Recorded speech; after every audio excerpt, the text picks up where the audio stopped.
बच्चों, हिंदी साहित्य की कक्षा में आप सभी का स्वागत है। हिंदी साहित्य की कक्षा 8 का अध्याय संख्या 4 प्राणी वही प्राणी है को आज हम पढ़ने जा रहे हैं। हिंदी साहित्य हमें सिर्फ भाषा यानी बोलना ही नहीं सिखाता, अपितु जीवन जीने की कला, उसके महत्व और मूल्यों से भी हम सभी को अवगत कराता है। तो आइए इस अध्याय को प्रारंभ करते हैं।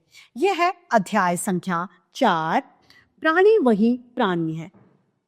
पाठ परिचय के माध्यम से हमें पता चलता है कि यह संसार मनुष्यों से भरा है। सभी समान है, ना कोई छोटा है और ना कोई बड़ा। ऐसा इसीलिए क्योंकि सब लोग अपनी अपनी जरूरतों को पूरा करना भली भांति यानी सही तरीके से जानते हैं। लेकिन सच्चा मनुष्य वही है जो असहाय और बेसहारा लोगों की मदद करता है, मुसीबत में उनके काम आता है। मुसीबतों से घबराए बिना उनका सामना कर सके और सत्य के रास्ते से कभी भी विचलित ना हो। देश और दुनिया के हित में आत्म बलिदान के लिए भी तैयार रहे। मैथिली शरण गुप्त ने सच्चे मनुष्य के बारे में कुछ इस प्रकार कहा है। वो क्या है लाइन?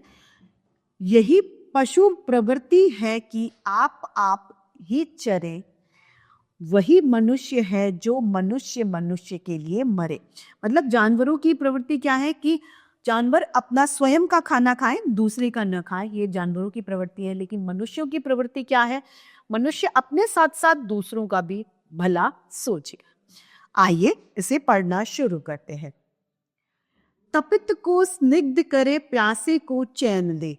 तापित को यानी जो तप रहा है, जो परेशान है, दुखी है, और उसे क्या करें? स्निग्ध करें, अर्थात उसे हम आराम पहुंचाएं।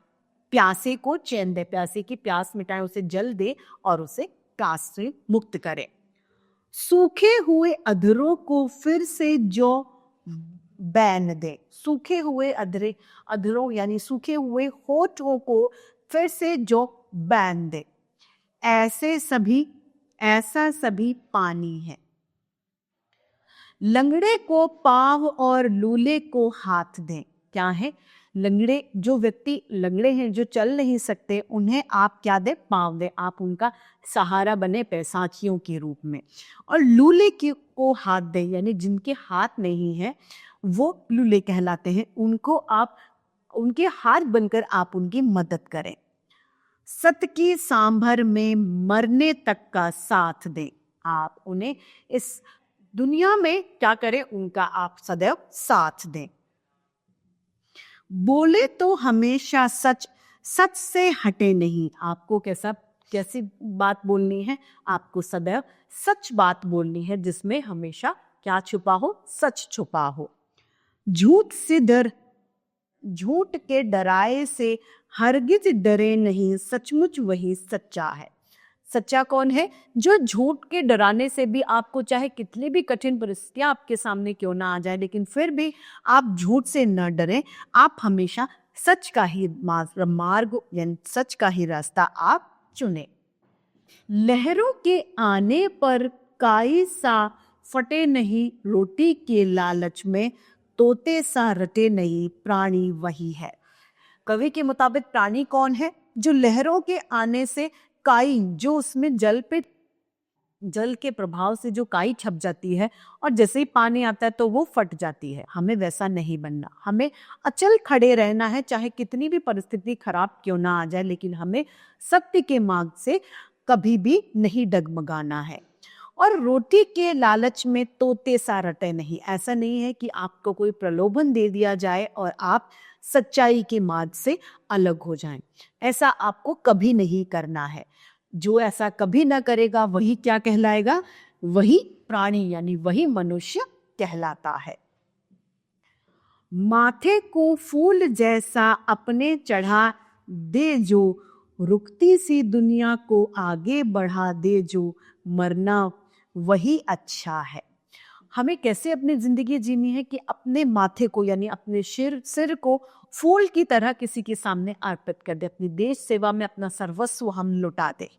जो दुनिया रुक सी गई है उस दुनिया को चला दें, वही क्या है? ऐसा मरना यानी ऐसा जो हमारे देश के लिए हमने अगर अपना त्याग भी कर दिया, अपना सर्वस्व भी लुटा दिया, ऐसा मरना अच्छा है जो हम देश के या किसी के कुछ काम हम आ सके। प्राणी का वैसे और दुनिया में टोटा नहीं, कोई प्राणी बड़ा नहीं, कोई प्राणी छोटा नहीं। प्राणी यानी मनुष्य की इस दुनिया में कोई कमी नहीं है, लेकिन ये बात ध्यान रखें कि इस बात को हमेशा हम ध्यान रखें कि कोई भी दुनिया में बड़ा नहीं है और कोई भी इस दुनिया में छोटा नहीं है। इस सुंदर सी कविता की रचयिता है भवानी प्रसाद मिश्र। आइए इस कविता को एक बार फिर से एक साथ दोहरा लेते हैं। तपित को स्निग्ध करे, प्यासे को चैन दे, सूखे हुए अधरों को फिर से जो बैन दे। ऐसा सभी पानी है, लंगड़े को पाव दे, लूले को हाथ दे, सत की सांभर में मरने तक का साथ दे। बोले तो हमेशा सच, सच से हटे नहीं, झूठ से डराए से हरगिज डरे नहीं। सचमुच वही सच्चा है, लहरों के आने पर काई सा फटे नहीं, रोटी के लालच में तोते सा रटे नहीं। प्राणी वही प्राणी है, माथे को फूल जैसा अपने चढ़ा दे जो, रुकती सी दुनिया को आगे बढ़ा दे जो। मरना वही अच्छा है, प्राणी का वैसे और दुनिया में टोटा नहीं, कोई प्राणी बड़ा नहीं, कोई प्राणी छोटा नहीं। तो इन्हीं पंक्तियों के साथ में हमारी आज की हिंदी साहित्य की कक्षा यही समाप्त होती है। फिर से हिंदी साहित्य की कक्षा में ऐसे रोचक अध्याय लेके आप सभी के समक्ष प्रस्तुत होते रहेंगे। आज के लिए इतना ही, फिर मिलते हैं। धन्यवाद।